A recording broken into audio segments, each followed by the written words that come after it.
Val, welcome to the show. Thank you. Thank you so much for having me. It is a pleasure to have you. We met recently at a production, and I said, wow, this lady is on fire. Oh, you're so kind. Thank you. You must have had some, amazing training at some point. You're very soulful. You can swing. You know what I mean? And from a jazz perspective, it's all about that, right? Right. And that's how I got started. I got started with jazz. But you're originally from Texas, though, is that correct? I am. I'm a Texas girl, born and raised. What was Texas like back in the day for you growing up, and how did you get involved in music? Let me start from the beginning. Okay. I was born and raised in El Paso, Texas. I affectionately call El Piso. Okay. Did not enjoy the desert life and all of that. But when I went to college in San Antonio, that's where things started to change. My mother wanted me to learn piano, and I hated it. So I said, I'm going to do something else musical because I did enjoy music. So I'm an only child, and I started singing in front of the mirror. Okay. And I said, Mom, what type of voice do you like? And she says, I like that low, rich voice. So I started listening to all the male voices back then, growing up, the Commodores and Barry White and all these voices. So that's why I consider myself an alto contralto at this point. But going to a private university, I started singing with the jazz band. And that's how I started performing in front of people. Wonderful. And this is still back in Texas, right? This is back in Texas, right there in San Antonio. Okay. What was the experience like in that? In other words, working with a big band, I would imagine, right? Absolutely. All college students, music majors. I was a political science major, but I took on a vocal scholarship, jazz vocalist scholarship, which was by a fluke because I was just trying to find money to help me pay for this private university. But singing with the jazz band and learning all those jazz songs, being influenced by like a Nina Simone, Dinah Washington, Sarah Vaughan, Nancy Wilson, all of those vocalists, that's how I just fell in love with the performance bug. Oh, wonderful. Wonderful. You mentioned Nina Simone. Is that, would you say, your major influence? I would say at this point, Sarah Vaughan and Nancy Wilson. Yeah. You can't go wrong with them. I just fell in love with it. And because San Antonio was a big hub for the Oyster Fest Jazz Festival, I had the opportunity to open up for Mel Torme, Dizzy Gillespie, Miles Davis. I was just so excited to do that. Those are the cats. So, at that point, it's like, you can't get any better. No, not at all. Little Texas girl from El Paso, I'm like, this is great. And would these be events when they came to your local area, so to speak? Yes. Okay. Yes. So one of the, the big jazz festivals that happen. From a recording standpoint, how much recording have you done, Val? Recording is really when I moved out to California. Okay. So I didn't move out to California like most people. Oh, I want to be a star. No, my father and my grandmother lived out here. And I wanted to get to know my father and grandmother. Okay. So I moved out here, but extra income, I started looking at all the newspapers and entering all talent shows.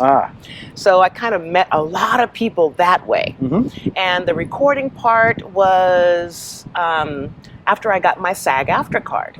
I started doing movie soundtracks and just that sort of thing. And I fell in love with that part too, because you can go to work in jeans and shorts and everything, do your work and go home. So that's convenient, isn't it? Oh my goodness. Oh my goodness. But it is a clique. It is definitely in crowd. You have to be part of that in crowd. But that was what I was into before I started doing musicals and that sort of thing.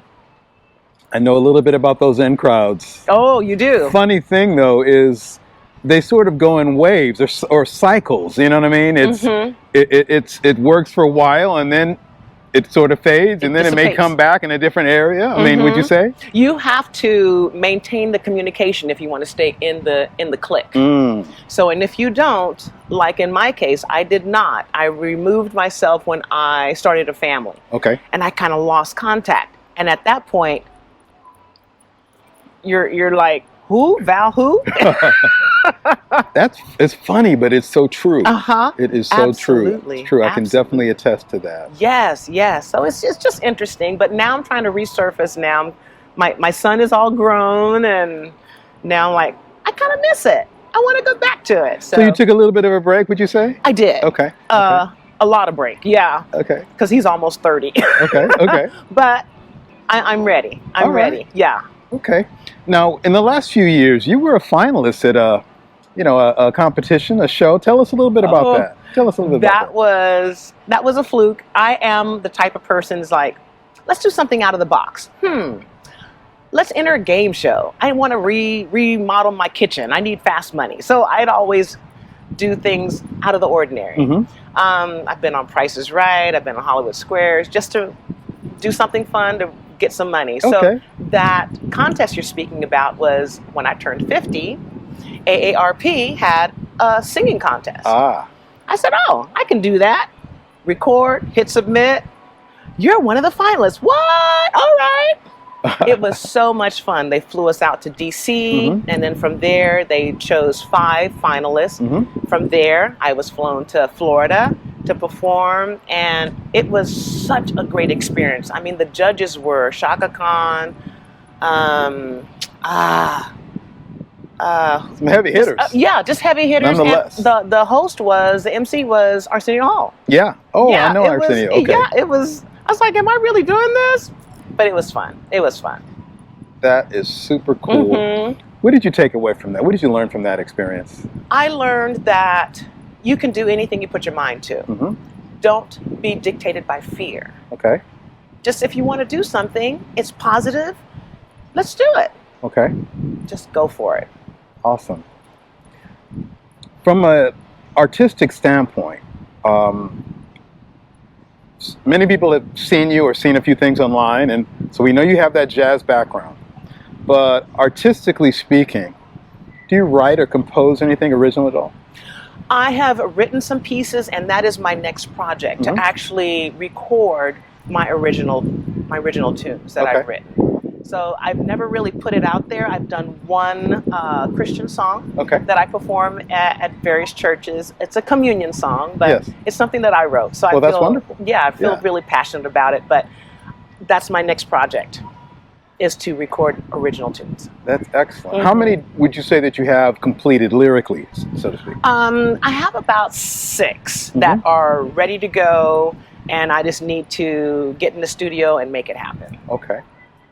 Well, that is definitely something we'll all be waiting for. Because again, you're an amazing vocalist, and again, I think it's nice when an artist has the respect of our elders. It sort of paved the way for us, but then they can bring their flair to what's happening today.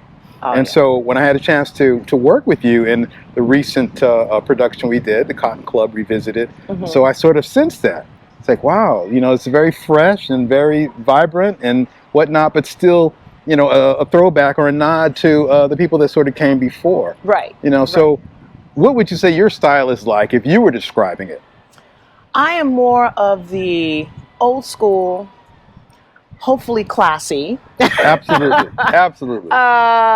Sophisticated kind of throwback. So a sophisticated throwback would be, if I had to categorize something, because I like the sultry, I like the smooth. I'm not a dancer. I'm not. I just kind of laid back, but I have a lot of energy. So. Yeah. Well, you don't have to do all of those other things. What you do, from my viewpoint, anyways, is really, really on point. It's on par. Definitely. Now, you mentioned some things that are happening in Hollywood. Have you got some shows coming up in LA in the next? I do. I have 2 big shows that I've always wanted to do. It's like when you go to a concert, you say, oh, I want to perform in this place. Yeah. So I have a performance coming up at Catalina Jazz Club. And I have another performance at LACMA, the LA Museum. Yes. And I'm just stoked because I've seen performances there, and now I'm going to be performing there. So I'm really, really excited about that. Awesome. Yeah. What's the situation at Catalina? Is that your gig, or are you working with some others that we might know of? Tell us a little bit about that. I'm doing a collaborative piece with another bass player, Kevin O'Neill, and he's featuring me. So it's kind of like a nice friendship that has turned into a collaboration because I met him when I was doing those talent shows early on when I moved out to California. So, do you have a date for that show? I do. It's August the 24th. It's a Wednesday night. Okay. It's actually his birthday, so we're doing a kind of birthday celebration for him. Okay, wonderful. And then you mentioned LACMA. Tell us about the LACMA. Yes, now that'll be actually on that Friday, the 26th of August. Okay. And I was just asked to do it because I was a vocalist featured at the California Jazz Foundation. Okay. And the person that runs the LACMA scheduling said, hey, we want you to perform at LACMA. I'm like, absolutely, I'd love that. Thank you very much. Nice. So I get to choose, you know, my musicians, and we're going to do it. That is exciting. Yeah. LACMA's a great place. It's a beautiful vibe, you know, nice outside setting. Right. Yeah. Awesome. Awesome venue.